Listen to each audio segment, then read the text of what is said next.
Finally guys MCA CET के जो result है वो रिलीज़ हो चुके हैं एंड अब जल्दी एमबीए सीईटी के जो रिजल्ट है वो भी रिलीज़ होंगे। आप में से मैक्सिमम स्टूडेंट्स यही पूछने वाले हो, मुझे पता है कि एमबीए का जो रिजल्ट है वो कब आएगा। तो देखो जनरली ऐसा ही होता है कि पहले एमसीए का जो रिजल्ट है वो रिलीज़ होता है एंड फिर उसके बाद एमबीए का जो रिजल्ट है वो आता है। तो इस हफ्ते में या फिर नेक्स्ट वीक तक हमें जो रिजल्ट है वो देखने को मिल सकता है एंड मैक्सिमम प्रोबेबिलिटी है कि आपको रिजल्ट जो है वो इस हफ्ते या नेक्स्ट वीक तक जो है वो देखने को मिल जाएगा।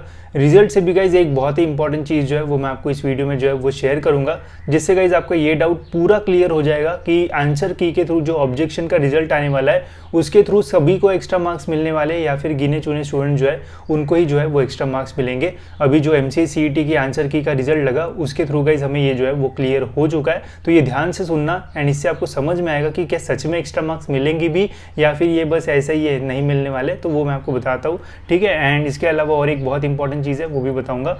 तो देखो गाइज अभी जो एमसीए सीईटी के अपडेट्स है वो आए थे एंड इनके आंसर की का जो रिजल्ट है वो भी लग चुका है। अब इनके आंसर की जो है वो मैं आपको दिखाता हूँ कि कैसी थी इनकी आंसर की, ठीक है। एंड आंसर की का जो रिजल्ट है वो कैसे लगा है। तो आंसर की में गाइज इन्होंने जो है वो नंबर ऑफ स्टूडेंट्स जो है वो इतने ज़्यादा नहीं रहते एमसीए में, एमबीए में जो नंबर ऑफ स्टूडेंट्स है वो ज़्यादा रहता है।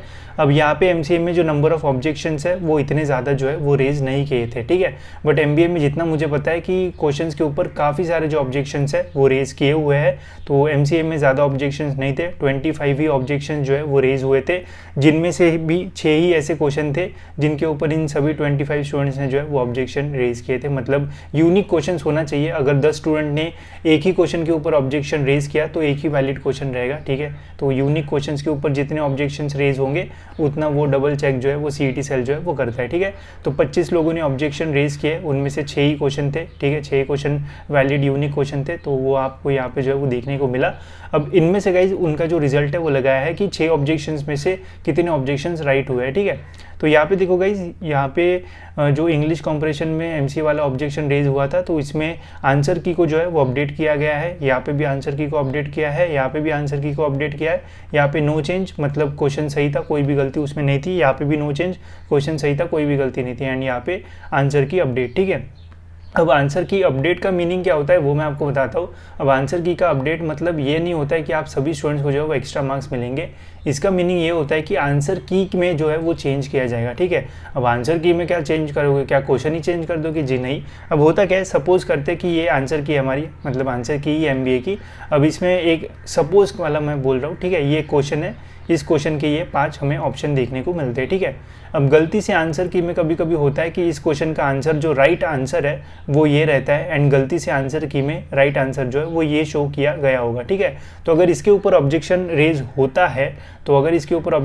होता है तो फिर सीईटी सेल इसे चेक करेंगे एंड उन्हें पता चलेगा कि यार ये जो हमने आंसर पहले दिया था आंसर की में वो गलत था, जो राइट आंसर है ये इसका ये था, ठीक है। तो इसे बोलते हैं गाइस चेंज इन आंसर की, ठीक है। तो इस कंडीशन में उन्हीं स्टूडेंट्स को एक्स्ट्रा मार्क्स मिलेंगे जिनका आंसर जो है वो ये उन्होंने जो है वो उस टाइम पे टिक किया था, ठीक है। अब जिन्होंने गलती से या फिर तुक्का मार के यहाँ पे जो आंसर है वो ये वाला टिक किया होगा, अब उनके मार्क्स जो है वो कम होंगे, ठीक है। तो ये जो है वो ध्यान रखना कि अगर आंसर की में चेंज होता है तो जिन्होंने जो आंसर राइट है वो वाला टिक किया होगा उन्हें मार्क्स मिल जाएंगे, बट गलती से जिन्होंने तुक्का मार के जो गलत आंसर टिक किया था एंड सीईटी सेल ने भी गलती से उसे ही राइट बताया था, उनके जो मार्क्स है वो कम होंगे, ठीक है। तो ये जो ट्विस्ट है वो आपको आंसर की के थ्रू जो है वो देखने को मिलेगा, ठीक है। इसके अलावा गाइस कुछ क्वेश्चंस ऐसे भी होंगे जो कि पूरे ही रॉन्ग होंगे, ठीक है। अगर ऐसा होता है कि सपोज ये हमारी आंसर की है एंड ये आंसर की का ये हमारा क्वेश्चन है। अब इस क्वेश्चन का अगर कोई भी ऐसा आंसर नहीं है जो कि वैलिड है, मतलब इनमें से कोई भी आंसर नहीं है, मतलब वो पूरा क्वेश्चन ही रॉन्ग हो गया। अगर क्वेश्चन में कोई आंसर ही नहीं है, वैलिड सही आंसर ही नहीं दिया हुआ है, ठीक है, तो हम टिक क्या करेंगे? तो इस कंडीशन में गाइज होता क्या है कि वहाँ पे आपको फुल मार्क्स मिलते हैं, ठीक है। तो ये मेरे पास लास्ट ईयर का है आंसर की, यहाँ पे आप देख सकते हो। ऐसे कंडीशन में जहाँ पे none of the option correct, मतलब कोई ऑप्शन करेक्ट दिया ही नहीं है, तो इस कंडीशन में गाइस स्टूडेंट्स को जो है वो फुल मार्क्स मिलते हैं, ठीक है। तो आप दुआ करो, आप प्रे करो, यही बोलो कि जितने भी ऑब्जेक्शन रेज हुए हैं सभी के जो ऑप्शन है, जो राइट आंसर है वो एक तो ऑप्शन में प्रेजेंट ही ना हो या फिर पूरा क्वेश्चन ही गलत हो, तो उस कंडीशन में सभी स्टूडेंट्स को जो एक्स्ट्रा मार्क्स है वो मिलेंगे। वरना अगर सपोज कि गलती से सीईटी सेल ने जो रॉन्ग आंसर है उसे राइट दिया है, तो अगर उसके ऊपर ऑब्जेक्शन रेज हुआ है तो जो राइट आंसर है उसे जो है वो, मतलब रॉन्ग आंसर इसे जो है वो चेंज करके जो राइट आंसर है वो करेक्ट आंसर रहेगा तो उसमें कुछ स्टूडेंट्स के जो मार्क्स है वो कम होंगे एंड कुछ स्टूडेंट्स के जो मार्क्स है वो बढ़ेंगे, ठीक है। तो जो कन्फ्यूजन स्टूडेंट्स के मन में था कि अगर हम ऑब्जेक्शन रेज करते हैं तो सभी को एक्स्ट्रा मार्क्स मिलेंगे तो फ़ायदा क्या है, तो देखो ऐसा है, ठीक है। तो किसी के कम होंगे, किसी के ज़्यादा होंगे, जहाँ पे पूरा ऑप्शन ही गलत है तो फिर वहाँ पे सभी को जो है वो फुल मार्क्स मिलेंगे, ठीक है। तो ये ट्विस्ट जो है वो हमें देखने को मिलता है आंसर की में, जिससे कुछ स्टूडेंट्स के जो मार्क्स है वो बढ़ते हैं एंड कुछ स्टूडेंट्स के गाइस जो मार्क्स है वो घटते हैं, ठीक है। ये आपको जल्दी ही आंसर की के थ्रू से जो है वो समझ में आ जाएगा। अब यहाँ पे और एक गलती की है सीईटी सेल ने, आप देख सकते हो यहाँ पे क्वेश्चन आईडी मेंशन की है कि इस क्वेश्चन आईडी को चेंज किया है, बट वही अगर गाइस आप आंसर की में देखते हो तो आंसर की में कोई क्वेश्चन आईडी ही नहीं दी है, ठीक है। मैंने एमसीए की भी आंसर की चेक की बट यहाँ पे कोई क्वेश्चन आईडी नहीं है।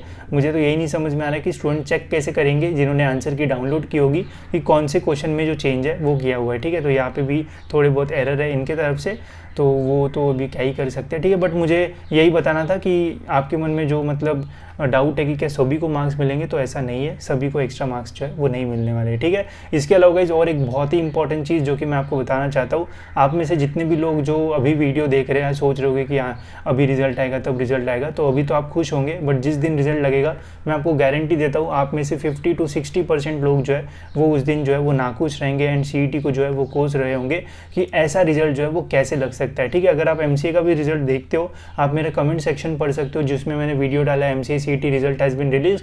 उसमें मैंने स्पेसिफिकली स्टूडेंट्स को बोला है कि आपको कितने मार्क्स मिले हैं एंड उसके ऊपर कितना परसेंटाइल आपको जो है वो मिला है। तो बहुत सारे स्टूडेंट्स ने लिखा है 90 हमें मार्क्स मिले, हमें जो परसेंटाइल है वो मिला है 70, किसी को 80 मार्क्स मिले थे उसको जो परसेंटाइल मिला है वो है 50, किसी ने 50 मार्क्स है उसको मिला है 3-4 परसेंटाइल। तो ऐसे बहुत सारे जो केसेस है वो होते हैं सीईटी में, इसलिए सीईटी जो है वो बहुत अनप्रेडिक्टेबल होता है। मैं आपको कंफर्म बोलता हूँ कि आप में से 50-60% जो स्टूडेंट्स है वो ज़रूर ये बोल रहे होंगे कि ये रिजल्ट गलत है, ऐसा वैसा बहुत सारी चीज़ें। तो इसलिए मैंने आपको पहले बोला था कि जब आप आंसर की देख रहे हो तो उसी टाइम जो है वो डाउनलोड करके रख दो, ताकि अगर आपके साथ मतलब सपोज आपको 100+ मार्क्स मिले एंड आपको 10 परसेंटाइल मिला है तो आप किसी को शो तो कर पाओ, आपके पास कुछ सबूत तो रहे, ठीक है। तो जिन्होंने आंसर की डाउनलोड की होगी बहुत बढ़िया, एंड नहीं की होगी तो फिर तो जो रिजल्ट आएगा वही एक्सेप्ट करना पड़ेगा, ठीक है। बिकॉज रिजल्ट लगने के बाद आप जो है वो कुछ नहीं कर पाओगे एंड अभी आप आंसर की जो है वो भी देख नहीं पाओगे बिकॉज वहाँ पे जो ऑप्शन है वो क्लोज हो चुका है, ठीक है। तो मैं तो यही बोलूँगा गाइस कि जब आप आंसर की चेक करोगे तो मतलब तो टाइम चला गया तो छोड़ दो, अभी जब रिजल्ट लगेगा तो एक्सेप्ट करना पड़ेगा। बट एकदम ही आपको लगता है कि यार मुझे तो 100 मार्क्स थे, मेरे पास आंसर की भी अवेलेबल है एंड मुझे कम परसेंटाइल मिला एकदम 10-12 परसेंटाइल, तो उस टाइम फिर आप सीईटी सेल को जो मेल वगैरह है वो कर सकते हो, ठीक है। अब एंड जल्दी गाइस आपको जो रिजल्ट है वो देखने को मिल जाएगा। मुझे पता है कि आपको भी जो है वो भी सब्र नहीं हो रहा होगा, देखना होगा रिजल्ट, बट जल्दी देखने को मिल जाएगा आपको रिजल्ट। ये हफ्ते में या फिर नेक्स्ट वीक में जो रिजल्ट है वो आ जाएगा एंड पता चल जाएगा कि कितना परसेंटाइल आपको जो है वो मिला है। एंड उसके बाद गाइज मैं आपको डिटेल में पूरी जो एडमिशन प्रोसेस है वो भी समझाऊंगा एंड ये भी बताऊंगा कि कितने परसेंटाइल पे कौन सा कॉलेज आपके लिए बेस्ट रहेगा, कहाँ पे फीस आपको ज़्यादा लगेगी, कहाँ पे कम, एंड और भी बहुत सारी चीज़ें। तो उसका वेट ज़रूर करना एंड गाइज चैनल को भी सब्सक्राइब जरूर से करके रखना ताकि आपको टाइम टू टाइम सारे जो अपडेट्स है वो मिल जाए। अभी अगर आप लॉगिन करके देखते हो तो फिलहाल तो स्कोर कार्ड के यहाँ पे अभी भी नो एनरोलमेंट ऐसा ही जो है वो आ रहा है, तो अपडेट आने का है, जैसे ही आएगा मैं बता दूंगा एंड ये वीक या फिर नेक्स्ट वीक तक रिजल्ट आने के मैक्सिमम चांस है, ठीक है। बाकी और कुछ होगा तो आप मुझे कमेंट सेक्शन या इंस्टाग्राम पे पूछ सकते हो। तो इस वीडियो में इतना ही, मिलते हैं गाइस ऐसी और एक इन्फॉर्मेटिव वीडियो में।